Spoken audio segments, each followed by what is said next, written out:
ಅತಿ ಸುಲಭವಾಗಿ ಉತ್ತರ ಕರ್ನಾಟಕ ಸ್ಪೆಷಲ್ ಆದ ಹಸಿಮೆಣಸಿಕಾಯಿ ಚಟ್ನಿ ಯಾವ ರೀತಿ ಮಾಡೋದಂತ ಸುಲಭವಾಗಿ ನೋಡೋಣ ಬರ್ರಿ.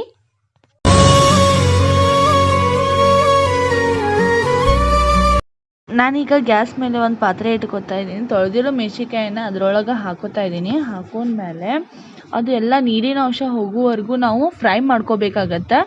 ಫ್ರೈ ಮಾಡ್ಕೊಂಡ್ಮೇಲೆ ಅದಕ್ಕೆ 3 ಟೇಬಲ್ ಸ್ಪೂನಷ್ಟು ಎಣ್ಣೆ ಹಾಕೋಬೇಕು.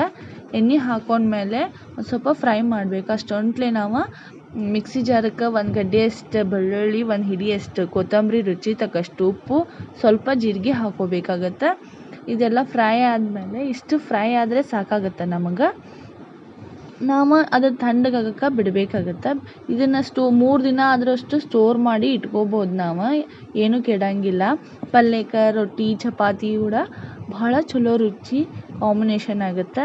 ಇದು ನಾವು ಪಲ್ಯಕ್ಕಾದರೂ ಯೂಸ್ ಮಾಡ್ಬೋದು, ಆದರೆ ನಾವು ರೊಟ್ಟಿ ಚಪಾತಿ ಕೂಡ ಆದರೂ ಯೂಸ್ ಮಾಡ್ಬೋದು. ಇಷ್ಟ ಆದರೆ ಲೈಕ್ ಮಾಡಿರಿ, ಶೇರ್ ಮಾಡಿ, ಸಬ್ಸ್ಕ್ರೈಬ್ ಮಾಡೋದನ್ನು ಮರಿಬೇಡ್ರಿ. Thank you for watching.